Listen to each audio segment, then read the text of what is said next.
the man in charge at Pepperminati, showed me the best route to take to Cape Scott.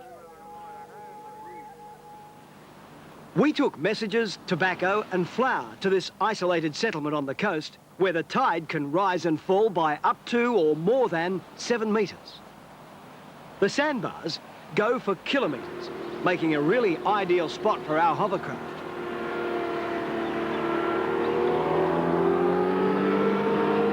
We set up camp and enjoyed the peace of this untouched coast.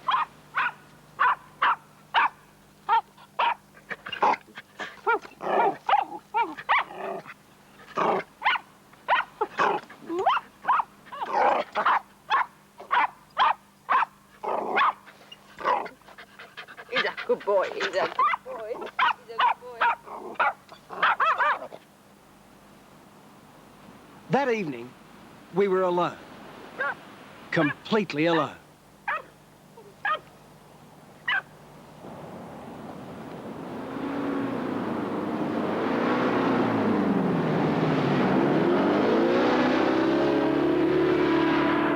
Next day, we took the hovercraft to the Cape Scott settlement. Everyone was very wary of this floating boat. They had seen cars, helicopters, and normal boats, but not a machine that was a combination of them all.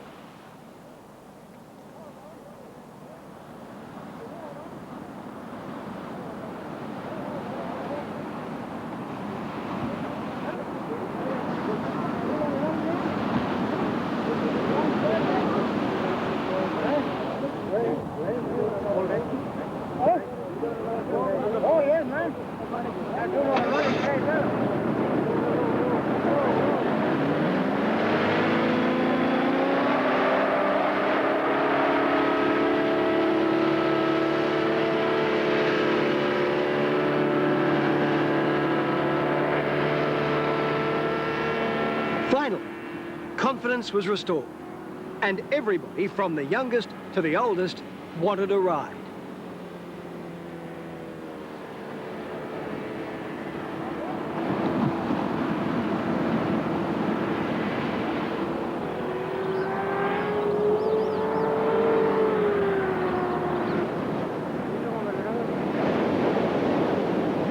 At low tide, a freshwater spring pushes its way through the wet sand. At high tide, this is usually about 3 metres under the water.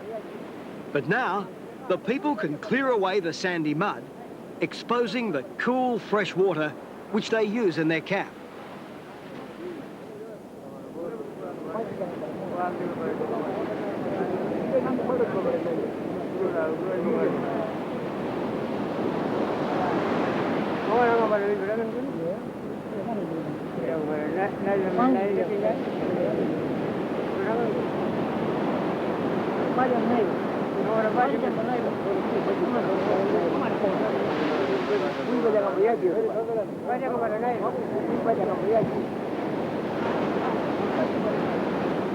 This water was as sweet and clean and as good as any I've tasted.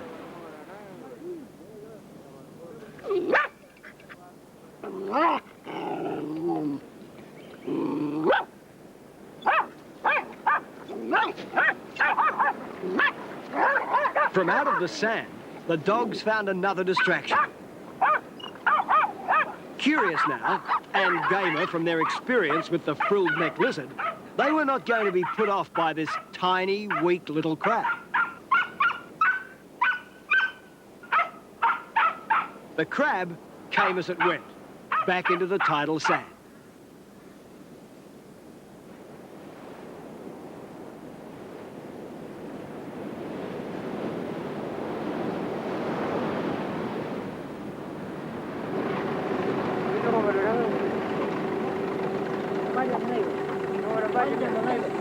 The men from the settlement took us hunting.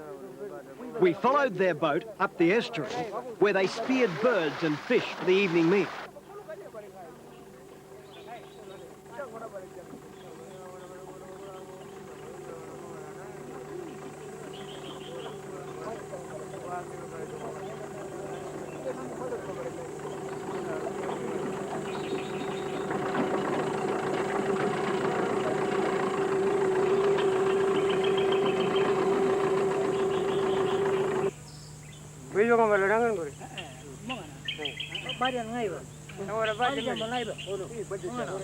There were 20 people in the camp to feed, and they would only return when enough food was caught.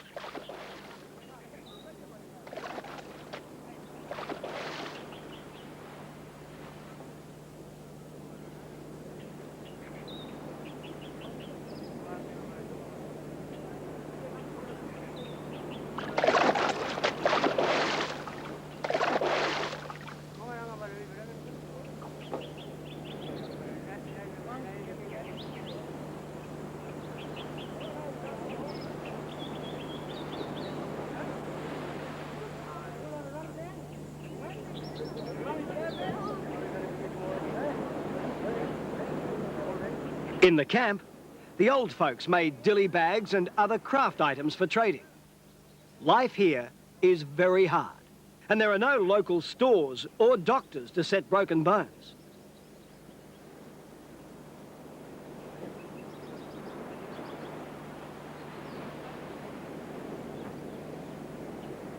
Tomorrow, we would be setting off again for Darwin, where we would be leaving the hovercraft.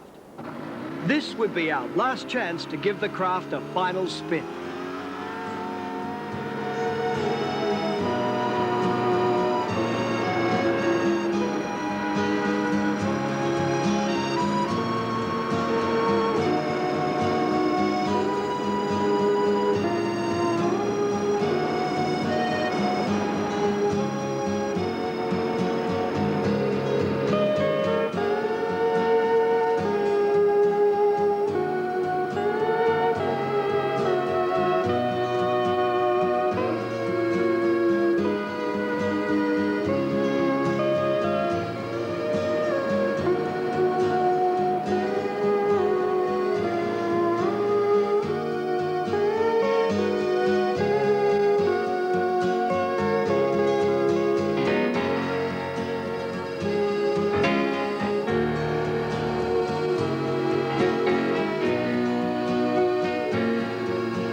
On our way back to Darwin, we found someone in need of assistance.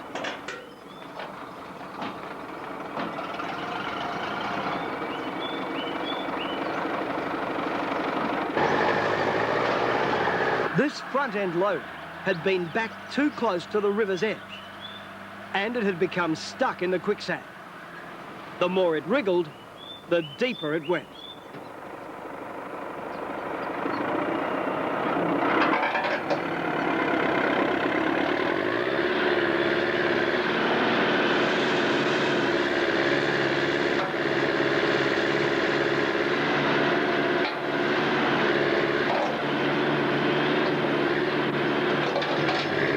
This is trouble in the bush, and it was met with bush innovation.